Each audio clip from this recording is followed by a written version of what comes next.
Assalamualaikum warahmatullahi wabarakatuh. Baiklah, di sini kami akan menjelaskan tentang materi sistem terdistribusi pada mata kuliah sistem paralel dan distribusi dengan dosen pengampu Bapak Basodin SPD MKom pada kelompok yang beranggotakan Ayu Abdullah-Ningsih, Pendi Yumas Pradana, dan Cynthia Nairati. Baiklah, yang pertama akan menjelaskan yaitu Ayu Abdullah-Ningsih, yaitu saya sendiri. Definisi dari sistem terdistribusi adalah sekumpulan komputer otonom yang saling berhubungan satu dengan yang lainnya dan membentuk satu kesatuan untuk menyelesaikan satu tujuan yang spesifik atau menjalankan seperangkat fungsi. Adapun beberapa contoh dari sistem terdistribusi yaitu yang pertama intranet. Intranet merupakan jaringan proprietary yang teradministrasi secara lokal dan dapat terhubung ke internet melalui firewall. Juga adanya layanan internal dan eksternal di dalamnya. Lalu yang kedua yaitu internet. Internet merupakan jaringan global yang menghubungkan komputer satu atau komputer lainnya dan dapat berkomunikasi dengan media IP sebagai protokol. Selanjutnya yaitu World Wide Web atau web biasa disebut WWW merupakan arsitektur client server terbuka yang diterapkan di atas infrastruktur internet dan juga share resource melalui URL. Selanjutnya yaitu Mobile and System Komputasi Ubiquitous, sistem telepon seluler atau ECGSM resource yang di-share. Frekuensi ini berupa frekuensi radio, yaitu waktu transmisi dalam satu frekuensi bergerak, yaitu komputer, laptop, ubiquitous computing, handle, device, EDA, dan ETC. Lalu selanjutnya, sistem terdistribusi multimedia. Biasanya digunakan pada infrastruktur internet. Karakteristiknya berupa sumber data yang heterogen dan memerlukan sinkronisasi secara real-time video, audio, teks, atau multicast. Lalu, karakteristik dari sistem terdistribusi ini adalah yang pertama, resource access and sharing. Lalu yang kedua, openness atau terbuka. Lalu yang ketiga, konkurensi. Yang keempat, scalability. Yang kelima, fault toleransi atau toleransi kesalahan.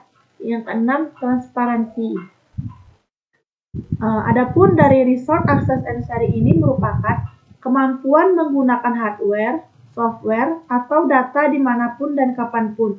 Karakteristik ini juga yang menentukan siapa saja yang dapat mengakses sebuah resource dalam sebuah sistem terdistribusi, yaitu salah satu contohnya dalam sebuah web. Terdapat headcache yang hanya dapat diakses oleh user-user yang telah memiliki grant access terhadap file tersebut.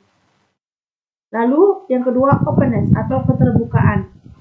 Maksudnya ialah sebuah keterbukaan dalam sistem terdistribusi yang memiliki pengertian kemampuan sebuah sistem dalam mengembangkan fleksibilitas terhadap peningkatan kinerja sebuah sistem, seperti penambahan modul baru dan ketersediaan extension atau plugin yang dapat terkoneksi dengan sistem lain.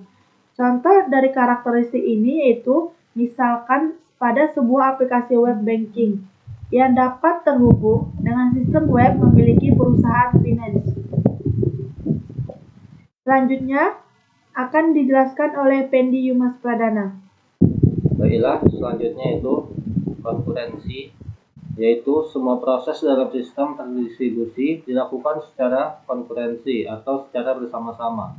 Hal ini dilakukan untuk mencegah inkonsistensi dan ketidakvalidan sebuah data dan proses. Sebagian contoh dalam sebuah aplikasi web yang diakses oleh banyak user, ketika server melakukan sebuah update, maka semua user yang mengakses halaman web tersebut akan langsung mendapatkan update terbaru tersebut. Kemudian ada scalability, yaitu skalabilitas memiliki pengertian bahwa sebuah sistem terdistribusi harus dapat ditingkatkan kinerjanya tanpa mengubah komponen-komponen di dalamnya.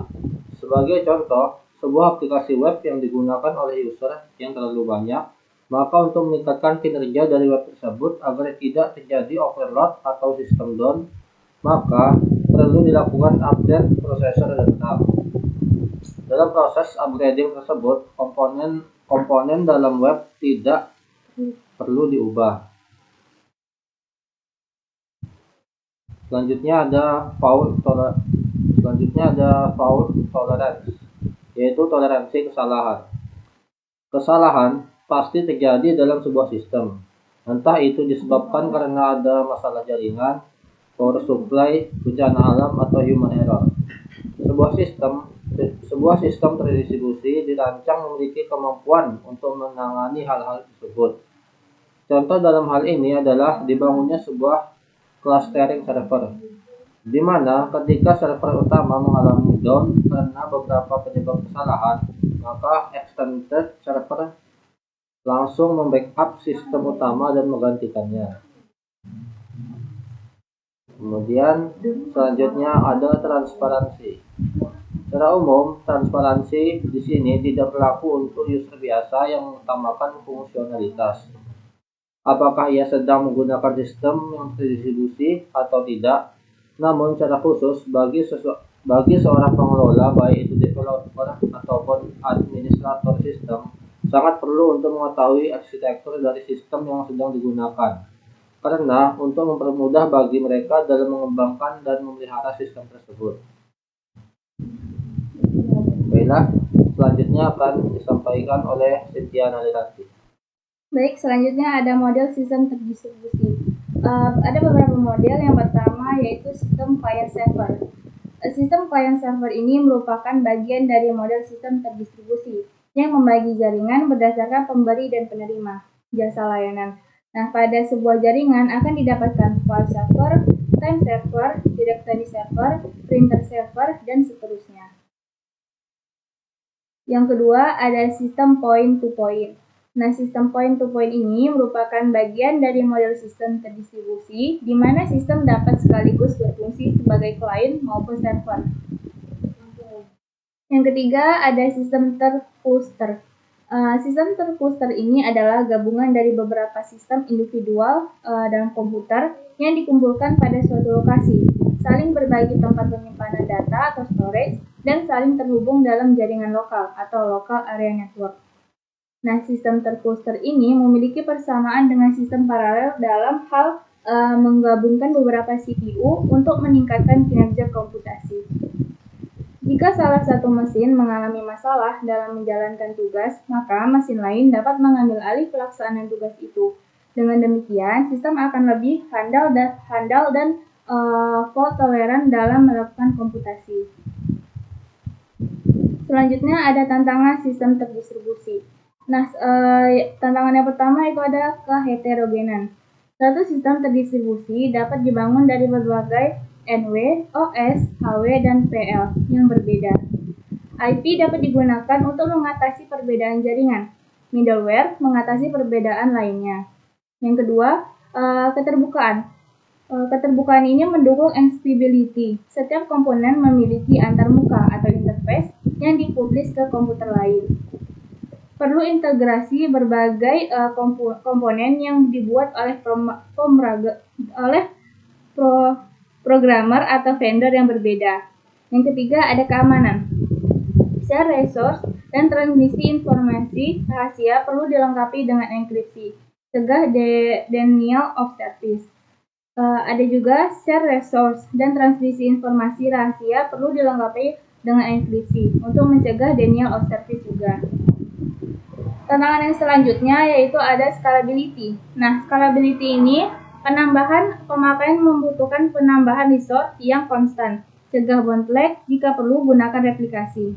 Yang kedua ada yang keempat ada penanganan kegagalan. Setiap proses atau komputer atau jaringan dapat mengalami kegagalan secara independen. Komponen lain harus tetap berjalan dengan baik. Yang kelima ada concurrently. Multiple user with concurrent request as a resource. Setiap resource harus aman di lingkungan tersebut di atas. Yang terakhir ada transparansi. Nah, transparansi ini bagi pemakai adalah keberadaan beberapa komponen tampak sebagai satu kesatuan saja. Baiklah. Lanjut. Baiklah, itu tadi materi yang dapat kami sampaikan. Lebih dan kurangnya kami mohon maaf. Saya tutup. Assalamualaikum warahmatullahi wabarakatuh.